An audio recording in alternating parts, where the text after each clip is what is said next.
தமிழகம் முழுவதும் இன்று வாக்கு எண்ணும் மையங்களில் மேற்கொள்ளப்பட்டுள்ள பாதுகாப்பு ஏற்பாடுகள் குறித்து எமது செய்தியாளர் கோகுல் தரும் விவரங்களை காணலாம். கோகுல், வாக்கு எண்ணும் மையங்கள்ல எந்த மாதிரியான பாதுகாப்பு ஏற்பாடுகள் செய்யப்பட்டுள்ளது? தமிழகம் முழுவதும் சட்டமன்ற தேர்தலில் பதிவான வாக்குகள் இன்று எண்ணப்படுகிறது. காலை 8 மணிக்கு வாக்கு எண்ணிக்கை தொடங்குகிறது. ஒட்டுமொத்தமாக 68 வாக்கு எண்ணிக்கை மையத்தில் வாக்குகள் எண்ணப்படுகின்றன. சுமார் 1 லட்சத்துக்கு மேற்பட்ட போலீசார் பாதுகாப்பு பணியில் ஈடுபடுறாங்க. அதாவது வாக்கு எண்ணிக்கை மையத்தை பொறுத்தளவு 3 அடுக்கு பாதுகாப்பு போடப்பட்டுள்ளது.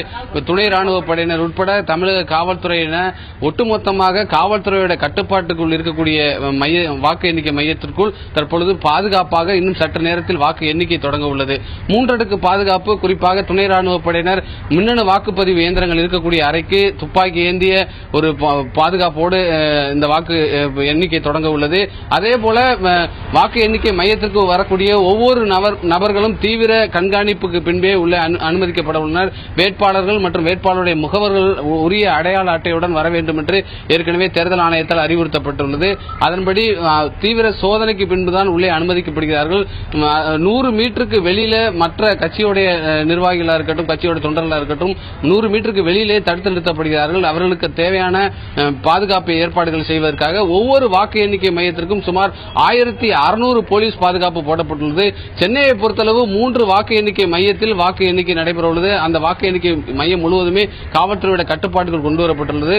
1800 போலீசார் சென்னையில் இருக்கக்கூடிய வாக்கு எண்ணிக்கை மையத்திற்கு ஒவ்வொரு வாக்கு எண்ணிக்கை மையத்திற்கும் பலத்த பாதுகாப்பு ஏற்பாடுகள் செஞ்சிருக்காங்க. அதே போல ஏதாவது வன்முறைகளோ அசம்பாவித சம்பவங்களோ ஏற்பட்டால் அவர்களை கட்டுப்படுத்துவதற்காக அதிரடிப்படையும் தயார் நிலையில் உள்ளது. தமிழகம் முழுவதுமே ஸ்ட்ரைக்கிங் போர்ஸ் என்று சொல்லக்கூடிய அதிரடிப்படையினர் ஆங்காங்கே நிறுத்தி வைக்கப்பட்டுள்ளனர். வேறு ஏதாவது கட்சி அலுவலகத்திலோ அல்லது வேறு வாக்கு எண்ணிக்கையின் போது கலவரமோ பிரச்சனையோ ஏற்பட்டால் அவர்களை கட்டுப்படுத்துவதற்கான எல்லா ஏற்பாடுகளும் செஞ்சிருக்காங்க. வாக்கு பதிவு எப்படி தமிழகத்தில் அமைதியாக நடந்து முடிந்ததோ அதே போல வாக்கு எண்ணிக்கையும் எந்தவித ஒரு அசம்பாவித சம்பவமின்றி அமைதியாக நடத்தி முடிப்பதற்கான எல்லா ஏற்பாடுகளையும் தேர்தல் ஆணையம் காவல்துறையும் செஞ்சிருக்காங்க. கோகுல், வாக்கு எண்ணிக்கை இன்று நடைபெறவுள்ள நிலையில கட்சி அலுவலகங்களுக்கு எந்த மாதிரியான பாதுகாப்பு ஏற்பாடுகள் செய்யப்பட்டிருக்கு?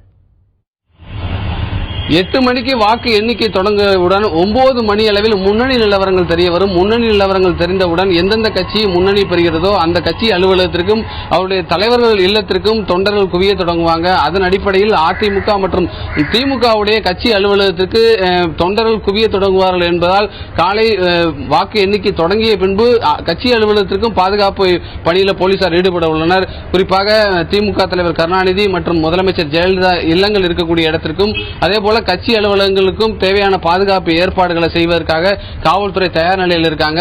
ஒட்டுமொத்தமாக ஒரு அமைதியாக இந்த தேர்தல் வாக்கு எண்ணிக்கை நடத்தி முடிப்பதற்கான எல்லா ஏற்பாடுகளும் செய்யப்பட்டுள்ளது.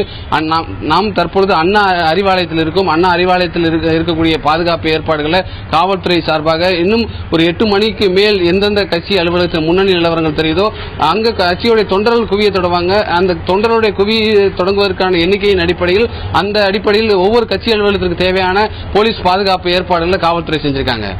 உங்களது விரிவான தகவலுக்கு நன்றி கோகுல்.